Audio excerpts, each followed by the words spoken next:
Get ready. It's time to take another tour through the attraction graveyard. This time we're focusing on Defunct Alton Towers attractions. Alton Towers is a historic park in the UK that's been open as a public ground as far back as 1860 and as a theme park since 1980. In its 40-year history as a theme park, many rides have come and gone throughout the years.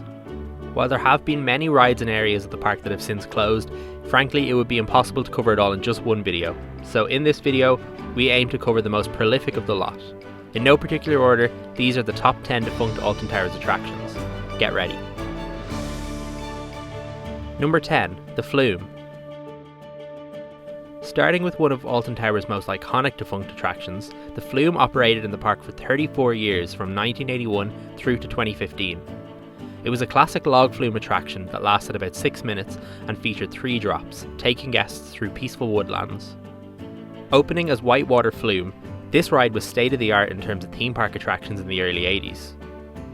It adopted the name the Log Flume in 1983 and was known as such until 2004 when Imperial Leather began sponsoring the attraction and its name was changed to the Flume. This sponsorship saw a major re-theme from standard log flume to bath time theming. The boats became baths rather than logs. Rubber ducks were placed throughout the ride, one huge rubber duck in particular, and shower heads featured above the track. This revamp brought the Flume back into promotional material for Alton Towers, and the ride was considered a classic by enthusiasts up until its closure in 2015. It began to fall below safety standards towards the end of its time. The area where it once was is now occupied by Wickerman, which most will agree is a fair trade-off. Number 9. The Beast / New Beast. The Beast was one of many roller coasters that no longer operate in Alton Towers. It opened in the Talbot Street area of the park in 1988. The Schwarzkopf Jetstar 3 model had a spiralling lift hill that would bring guests 46 feet high in the air before taking them down into the first drop. Riders would sit in single file and each car would sit 6 people with 2 cars attached together on a train. Following some noise complaints from local villages, the coaster was disassembled in 1992 and was moved to the Thunder Valley section of the park, now Forbidden Valley, opening as New Beast. This involved a general refurbishment and the ride remained here until 1997. This area was ultimately replaced by Air, now known as Galactica. The Beast coaster was once again disassembled and made its way to Mexico and later Colombia, but it's now no longer in operation. Number 8. Ripsaw. Ripsaw was a Huss topspin attraction based in the Forbidden Valley. It opened in 1997 and operated until 2015, making it one of the more recent defunct Alton Towers attractions. Guests would board the flat ride and be hoisted into the air by 2 robotic arms on either side of the gondola, with the gondola spinning independently from the arms. This offered an unpredictable experience. A fountain below perfectly synchronized with the ride to shoot water up in the air while the gondola wasn't there, and offered some near misses for the riders. Guests would be also lowered towards the water at one point. Upon its removal in 2015, the area became used for Forbidden Sweep, a pay-per-play Total Wipeout style attraction. Huss top spins are still common in the theme park world and can be still found in operation in Phantasialand in Germany, Six Flags Great Adventure in the USA, and many other theme parks globally. Number 7. Around the World in 80 Days, Toyland Tours, and Charlie and the Chocolate Factory, the ride. These 3 attractions are grouped together because they all occupied the same building and replaced one another throughout the years. They were dark ride attractions located where the Alton Towers Dungeon currently stands. Around the World in 80 Days was the original ride, operating from 1982 to 1993. Loosely based on the Jules Verne novel, guests would enter boats and travel to various famous locations from around the world. The ride would take you to London, New York, Cairo, Paris, Venice, and many more locations. Imagine Disney's It's a Small World, but with more lifelike scenery and animatronics. Around the World in 80 Days offered a great dark ride with fantastic theming, something Alton Towers feels like it kind of lacks today. In 1994, the ride reopened with a complete overhaul and a new name, Toyland Tours. Everything but the ride system had changed, with guests now adventuring through a toy factory. Rather than various cities, guests would see machines making toys, massive teddy bears, robots, dolls and other toys. Sonic the Hedgehog also made an appearance.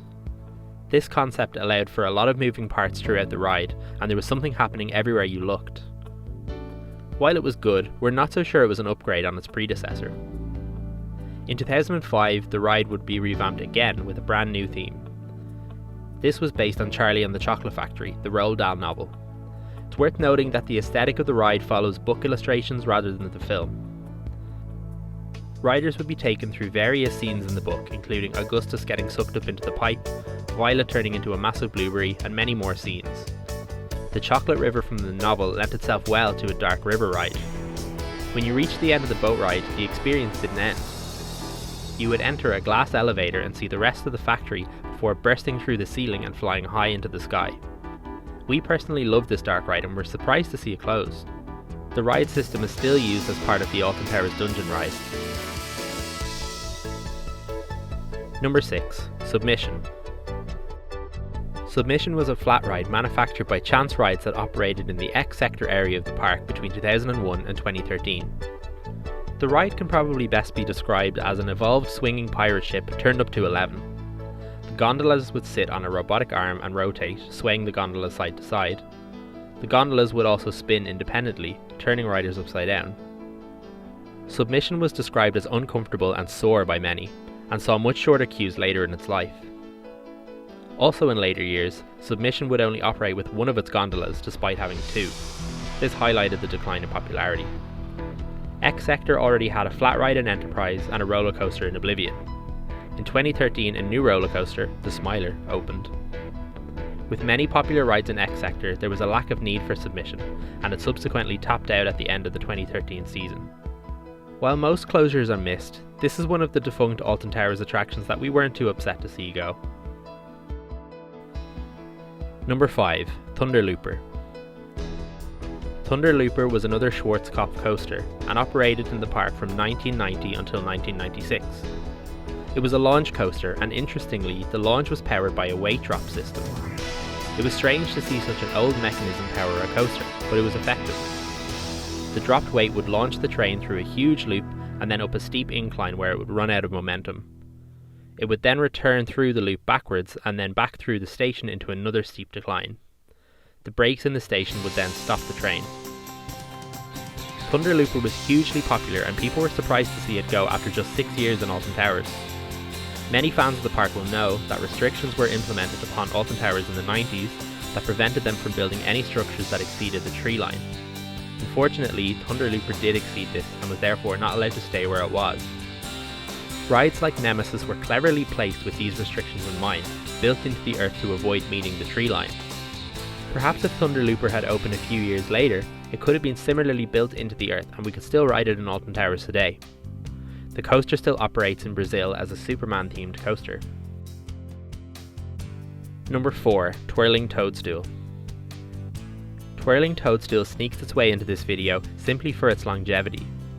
Opening in 1984 and closing in 2016, people will remember going on this as kids and also maybe having their kids ride it. Twirling Toadstool was a classic swing ride. It was located in Cloud Cuckoo Land and was themed as a giant mushroom upon closing. It also went by the names Wave Swinger and Ugg Swinger throughout its lifetime. There was no major announcement of its closure, it just didn't reopen in the 2017 season and was said to be undergoing refurbishment. However, the ride stood idle for 2 years before being removed in 2019, making way for the opening of the Alton Towers Dungeon. Anyone who visited Alton Towers as a kid will no doubt have memories of riding Twirling Toadstool. Number 3. Corkscrew. Corkscrew was Alton Towers' very first coaster and put the theme park on the map to the general public in the UK. Opening in 1980, Corkscrew was a huge hit and saw massive queues of up to 6 hours early on. The Vekoma coaster had 2 loops in a corkscrew, hence the name. While extremely popular, the ride had deteriorated beyond repair and was reported to be quite uncomfortable to ride in later years. It was removed in 2008, much to the dismay of Alton Towers fans. In 2010, Alton Towers opened 13 in its place, a new coaster using state-of-the-art technology. The park wonderfully paid homage to the ride that made it famous, using the famous Corkscrew section of Corkscrew as a landmark for the park entrance. While nostalgic fans may miss riding this historic coaster, it's great that they can still see part of the track. We talked about this in detail in our top 6 Alton Towers Hidden Gems video, which you can click on in the corner up there. Number 2. Nemesis Sub Terra. Nemesis Sub Terra is one of the strangest Defunct Alton Towers attractions. The ride operated for just over 3 years before closing temporarily to cut back on operations, but the ride never did reopen. The story of the ride was closely linked to Nemesis, a nearby coaster.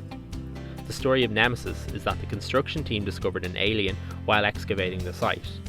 The dormant monster was awoken and attempted to escape, but the Phalanx, an operation team, built a steel structure, the roller coaster, to keep it trapped in the ground. The story of Nemesis Sub Terra was that one of the alien's eggs was discovered deep below the ground and guests can travel down to see it. Guests will be shown a layout of the excavation site deep underground and then take an elevator down. They would then be led to sit around 4 sides of a central giant egg, propped up with lights shone on it. Things would go wrong, the lights would cut out, and the egg would hatch. The seats would drop about 6 meters into a pit, and when they came back up, the egg would be gone. With no lights on, guests would be given the impression that a monster was roaming amongst them, with effects like back pokers, leg ticklers, and water effects being used in the dark.